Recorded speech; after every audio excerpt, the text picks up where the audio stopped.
Alan, you're welcome to join us. You're welcome to join.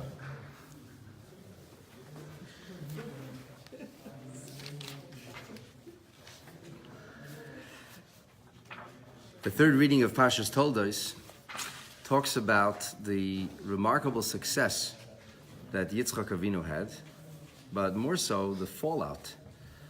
And this really is almost historical. The Jewish people are very successful, and what happens? And all of a sudden, the people stop liking us so much. There's an anti-Semitic backlash. Yitzchak was very successful. There was a drought. He was thinking of relocating to Mitzrayim. God said, not for you. Stay right here in the land of Israel. And despite the fact that everybody seemed to have failing agriculture, Yitzchak succeeded extraordinarily. Chapter 26, verse 13, the Torah goes on to speak about Yitzchak Avinu, our father Isaac's success. Vayigdal ha'ish, vayelach holach v'godel ad ki godel ma'od. These are a lot of words that mean a lot. Vayigdal comes to the word gadol, which means great. The man became great. Vayelach, he continued to progress. Holach v'godel ad ki godel ma'od. He became exceedingly great. Everything really went in this most remarkable way.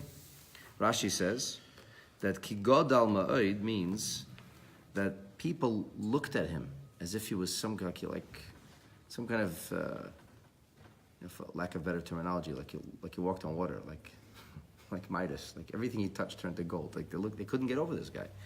In fact, people started to say, it became a euphemism in this area. They used to say zevel prideisav. They preferred to have the dung of Yitzchak's donkeys. Shal Yitzchak v'lei kaspe v'zahave shel Avimelech. It said the dung of Yitzchak, the dung is more successful or better than the gold and silver of Avimelech. Now the truth is the dung was a commodity. It was used for fertilizer, so it's not actually garbage. But nonetheless, dung is dung. And they said, no. We'd rather have the dung of Yitzchak than have the gold and silver of Avimelech. So in other words, as much as he was wealthy, the people held him in the highest esteem and looked at him in the most remarkable way. Now, as you could imagine, this was not appreciated by everybody. The Torah goes on to say that Vehiloi, that he had miknei tzayin, that he had flocks of sheep, miknei vokar, he had these herds of cattle, va'avuda rabba. And we'll see what that means in a moment. In addition to having these herds and these flocks, he had avuda rabba, vayikanu eisai pelishtim. And now the Pelishtim became jealous. So Rashi says, Avuda Rabba means Pa'ula Rabba, which means that this indicates not only that he had flocks and herds, but also that he had much agriculture. He had fields, he had vineyards, he had many people working these fields and vineyards. Rashi says in Old French, in Lashon Laz, it's Obrina, I think, or something like that. Avoda. Mashma avoda achas. If you have the word in Hebrew avoda, it's one effort, it's one kind of toil. But it's avuda that turns it into lashon rabba, pa'ula rabba. There's many things going on. So Yitzchak had a company that had many, many different divisions. A lot was going on in his business. It's interesting that the Sefarno says that the avuda rabba refers to fields. And he says because avodas, when you have the word avoda, toil or work, typically it would mean working in the fields. Which kind of sits very nicely with the pasuk, because the pasuk, the verse begins to talk about tzayin and then bakar. We talk about sheep, which is one kind of endeavor. People raise sheep primarily for wool. And then bakar, which is primarily raised for beef. So it's a different kind of business. And then it's Avuda Rabba. So it was not the flocks or herds. So that's why the Sefarno says that must have been the fields. And because he had these fields to work, and the Rashbam, the grandson of Rashi, also says something very similar. He says this talks about the fields of Vedas Karka, which kind of makes sense. And it also makes sense because in the end of the second reading, it says that everybody was worried about the economic collapse as a result of drought and famine. And here Yitzchak was told, stay right here, don't go to Mitzrayim. So you plant the fields you have, but it's not going to rain. You plant the fields you have. So he planted those fields and did everything he could, and the fields blossomed, and they brought incredible yield, an amazing harvest. And then the next verse, we're talking about how great he is. And in verse 14, we're talking about tzayin and bakar. We're talking about flocks and herds. So what happened to all the fields? What happened to the agriculture? What happened to Yitzchak's success in farming? So Avodah Rabbah would allude to that, and the reason that we have the pasuk, the verse specifying the idea of tzoyin ubakar, the sheep and the cattle, the herds and the flocks, is because this is not talked about before. Before we talked about the agriculture. And now we're talking about something in addition to the agriculture. We hear that Yitzchak was doing the same thing that his father did. Avraham Avinu was a shepherd. He had flocks and people watching his herds. Yitzchak was doing the same thing as well. And the result, well, the result is, like is typical in history, Vayikanu say, people became jealous. Who became jealous? Well, it depends who you ask. If you ask Ramban says the king became jealous. He didn't like that people were saying that we'd rather have Isaac's dung, the dung of his camel, of his donkeys, than have your gold and silver. He didn't like that. The king doesn't like when one of the citizens is more powerful than the king, how more highly respected. The ministers didn't like it. The nobility of the land didn't like it. If you ask Sefarno, he'll tell you everybody who was involved in agriculture. Because what do people get jealous of? What they're supposed to have. I would imagine accountants are jealous of other accountants, right? If they do very well. Or stockbrokers would be jealous of other stockbrokers, right? That's a natural thing. So the people saw his fields booming and their fields withering. And they couldn't take that. It ate them alive. Here they were trying so hard to plant their fields, not seeing success. And this guy Yitzchak, everything he touches, like Midas, turns to gold. So at any rate, if you put Ramban and Sforno together, everybody was jealous. And Yitzchak is going to end up in hot water as a result of this. So what did he do? All of the wells, Ashachafru Avdei Aviv, that had been dug by the servants of his father, meaning Avraham Avinu's servants, Biyamei Avraham Aviv, during the days of Avraham Avinu, Sitmum Pelishtim. Pelishtim filled them. Vayimalum Afar, they filled them with soil. So, it says, Sitmum Pelishtim. Okay, they were jealous of him, so why'd they fill the wells? Like, what does one have to do with the other? You're jealous, you're jealous. They wanted to harm Yitzchak. What was it with the wells? Why'd they attack the wells? It's interesting, because historically we were accused of poisoning wells. But here they filled the wells. So Rashi says they needed a pretext. Anti-Semitism never begins with open anti-Semitism. Always a pretext. We don't hate Jews, we hate Zionists. We worry about underdogs and downtrodden people. Yeah, that's a fake narrative, you know that. No, well, we don't want to hear about fake narrative, but that's our narrative. So that's our pretext. Hitler, Yamach Shemai, when he rose to power, what did he say? He had this narrative. The Jews are the bankers, the Jews took our money, they're the ones who ruined the economy. So create a scapegoating, create a narrative, create a pretext, and then we can justify doing what we do without feeling evil or bad. So Sitmon Pelishtim, Rashi says, here was their pretext. Nipnei, the reason that they did this is because, and Yitzchak goes and redigs the wells, there's this struggle over the wells. Sha'amru, they said, Takola, this is a stumbling block for us, Himlanu. Why? Here's what's going to happen. We are going to have, at some point, an invasion. There's going to be armies. And when these armies move in, what's the number one thing an army needs to be successful? The number one thing. You need water. Supplies. You need water. You need hydration. You need supplies. What B'derech HaTeva, naturally speaking, what broke the Nazis when they invaded Russia? The supply lines were spread thinner and thinner and thinner, and the Russians retreated deeper and deeper into Russia, and the scorched earth policy, which is the same thing they did in Napoleon. The Russian winter, only Russians know how to handle the Russian winter. The French and Germans didn't know what to do with it. And the lines became thinner, and you needed longer trains. And then the partisans started to attack the trains and blow up trains. So this eventually weakened that supply line to the point that these mighty armies collapsed. So they said, we're going to have armies that will move in on us, and Haboyas Aleinu, and we won't be able to do any scorched earth because you dug all these wells. So you enable these oases for these soldiers to come, and they're going to be able to sustain themselves, and in the end, we're going to pay the price. They're going to come and conquer our land. So the Jew is now getting blamed for an invasion that didn't even happen yet. There's going to be an invasion. It's going to be the Jews' fault. And because of him, he's going to be the one to dispossess us. He's going to be the one to take away our land. And this is unbelievable. You could have written this in the newspaper yesterday. So is this, therefore, that's why the Targum says, Tamoinin Pelishtoi. Now, what did they do? They kept these for themselves. They made sure that we're going to take care of this problem by ourselves. Lashon stima. We find this idea of stima, which means to seal off. B'Lshon Talmud in the language of the Gemara. This is found in Maseches Pesachim. It says mitamtem es halev.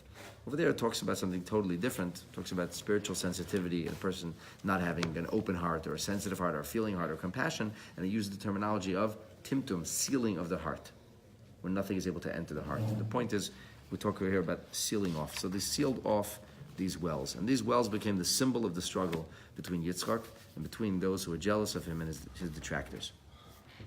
Now it says actually the same thing twice.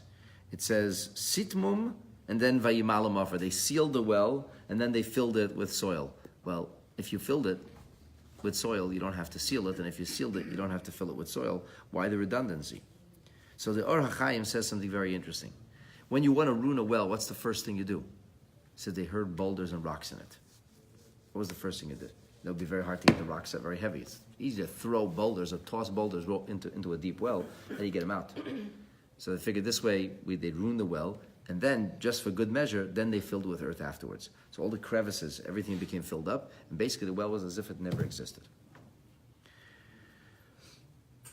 And then, if that's not enough, then the king sends a message to Yitzchak.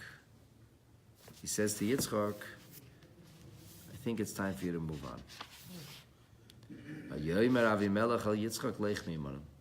Why don't you leave us? Go away from us. Well, what did you do wrong? Why should you leave us? You're too successful. You're doing too well. People aren't happy. Maybe he said to him, it's for your own protection. It's for your own good. That's what the Nazis, Yimach Shmo, said when they ghettoized us. He said, for the protection of the Jewish people, we're going to ghettoize them. That was officially their pretext. Because the people are angry at what the Jews have done to them. We're going to ghettoize them, we're going to guard them, and this way they'll be protected. You know, like the mafia who wants your protection and you pay for it. So Yitzchak was told to keep moving. And so the moving Jew now had to move forward. It's interesting to note that Rashbam and the Chizkuni say that we know Avraham Avinu was making a chazakah. He was acquiring the land of Israel already from the very beginning. When he went to move to Hebron, God said, go ahead, kum esalech ba'aretz and parshas lech lecha, go and acquire. And Avraham Avinu went and acquired. He got into the house. And then Parshas Chayesara becomes public, and he purchases a piece of land. And the Pelishtim said, look at this, Avram, and now Yitzchak, they're digging wells. And by digging wells, they're actually asserting themselves over our land. So by filling the wells, they sought to weaken Jewish control over Eretz Yisrael. They sought to undo the kinyan, the acquisition that was made. And he tells him, you need to move on. Kiyotzamta. Ramban says, Cherpa hilanu. It says shame for us. Me as the king, it's an embarrassment for me that this Jew living in my country or my province is richer than me and more powerful than me. It doesn't look good. It's not right for the monarchy. And Radak says, people are jealous of you. He said, we need to protect you. You're going to be attacked. So better you should leave. So Avimelech is the good guy. You know, he's a monarch. He doesn't care. It's beneath his dignity to worry about somebody else's success. But what will happen to you? So Yitzchak gets the boot. What's he going to do? The king says go. He goes. Vayelech misham Yitzchak. Yitzchak moves from there. Vayichan benachal Gerar. He settles in the valley or gorge of Gerar. Vayeshev sham, and he dwells there. Nachal Gerar. Rashi says, what's up with Nachal Gerar? Rashi says this was rochek min ha'ir. He basically moved into a rural area, went away from where other people were, and this way he relocated everything. This, of course, could not have been good for business because when you're not where the traffic is, how are you going to do commerce? But Yitzchak has no choice, so he moves there. Vayashav Yitzchak, as soon as he moves his business, Vayachber es be'erei samayim. He goes back to digging those wells. He goes back to the same wells Asher chafro b'mei Avraham aviv. He feels this personal obligation, this mission to re-dig his father's wells. The wells that his father had dug, Vayisatmum Pelishtim, the ones that had been sealed off by the Pelishtim, Acharei Maisav, after the passing of his father, Vayikro Lahem Shemus. He renamed these wells. The truth is, these wells were like new wells because they had filled them so well and kind of liberated any efforts that Avraham had put in. It was almost like it was a new job almost. It wasn't easy like just uncover it. He had to redig the whole well. But he nonetheless tried. It was a reclamation of past glory. He called them the names, similar names, Keshemes HaShekar Lehem Aviv. The names of these wells or oases like his father had called them. Rashi says, Vayoshav, he returned, Vayachber, what did he return and dig? Rashi says, Ha'be'eres HaShachafro, the very same wells that had been dug, B'mei Avram, in the days of Avram, U'Pelishtim Sitmum, the Pelishtim sealed those wells, Mekoidim Shanasa Yitzchak Migrar, before Yitzchak went away from Tigrar, Chazar V'Chafar, and he went back, and he said, I'm going to leave, but before I do that, those wells are going to be redug. How'd that go? Yitzchak's redigging of wells. So, Vayachperu Avda Yitzchak Benachal, they dug there in the Nachal. Vayimtzu Sham Be'er Mayim Chaim. This seems to be now a new endeavor. Yitzchak redug the old wells, and he's digging his own wells. And they find over there a source, a spring of live water. And as soon as they find the source of live water, Yitzchak was basically run out of town, chased away from the municipality. We don't want you doing business over here. You're too successful, you're too good. Goes away to a valley, redigs old well, and digs a new well. And guess what happens? The shepherds of Gerar began to quarrel with the shepherds of Yitzchak. Lema, what were they saying? Lanu amayim, this is our water. Vayikra Shem habe'er Esek. They called the name of this well contention. Ki his asku imay, for they contended with him, they quarreled with him. So it was a quarrel, a fight. Not nice, not pleasant. Rashi says Esek means irur. Irur means when a person might try to do something and then there's it's contested.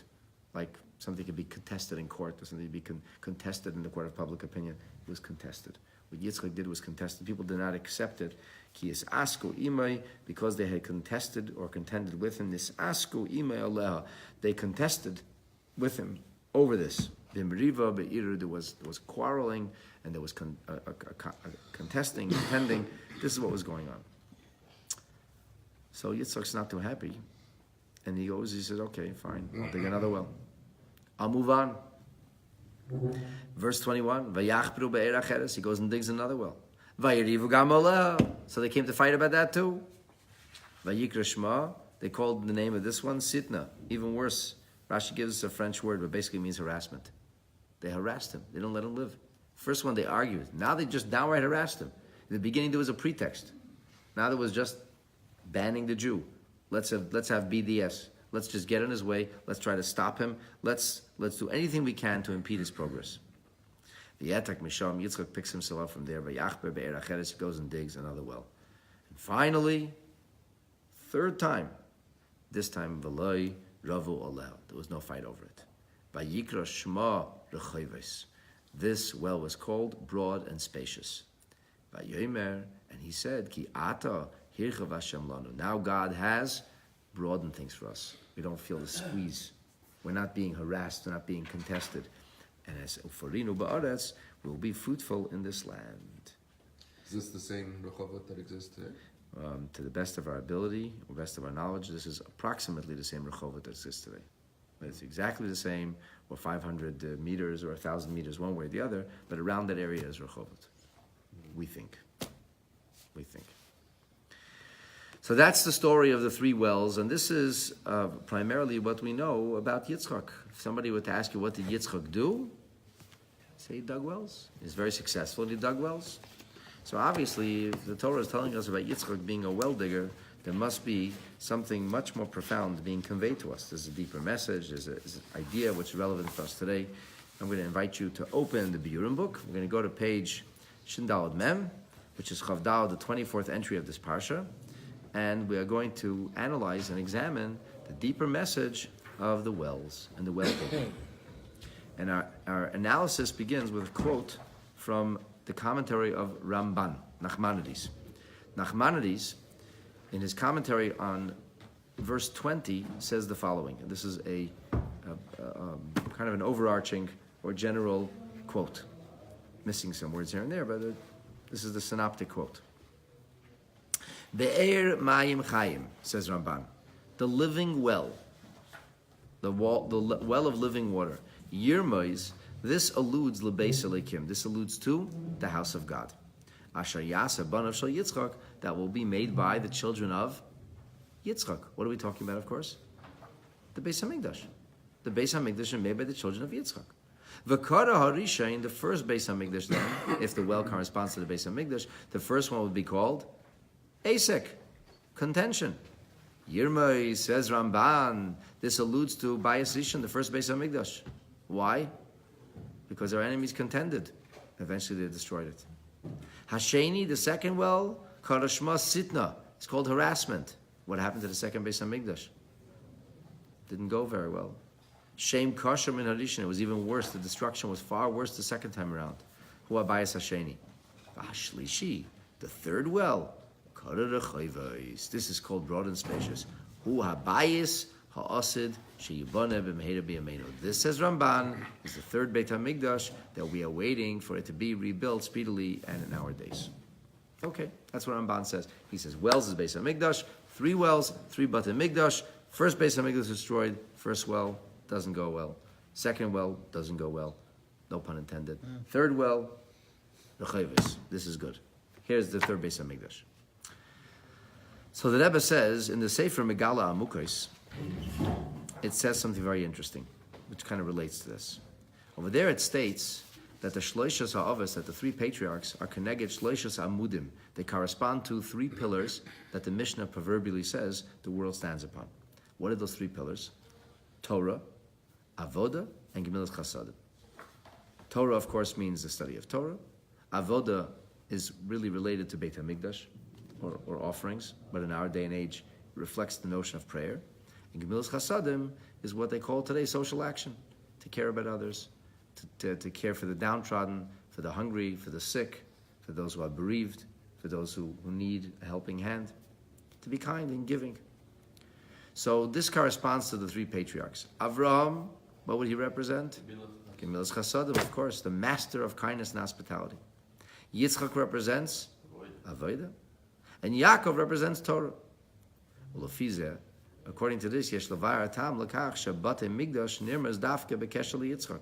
In all of the narratives of our patriarchs and matriarchs, we don't find direct allusion to the Beis HaMikdash, with the exception of here. This is the only narrative which actually talks about efforts that are being made, and these efforts being made are on behalf or in the image of a future Beis HaMikdash.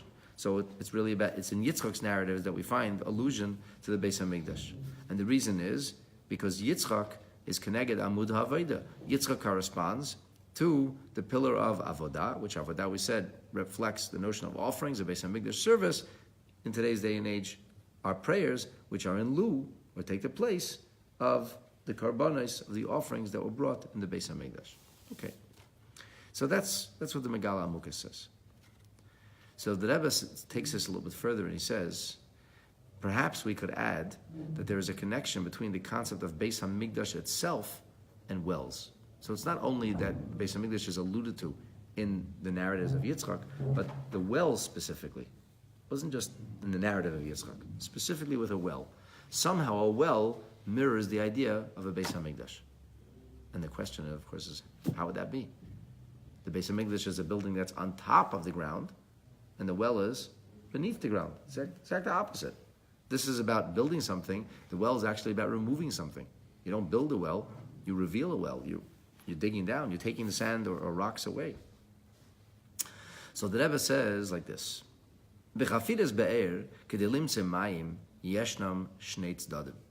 when you speak of digging wells and finding water, there are 2 ways of looking at this. On one hand, well digging is, well, difficult, challenging, tremendous effort and toil. Hachafira nasis b'dei adam. People have to dig the well. It's very difficult to dig the well.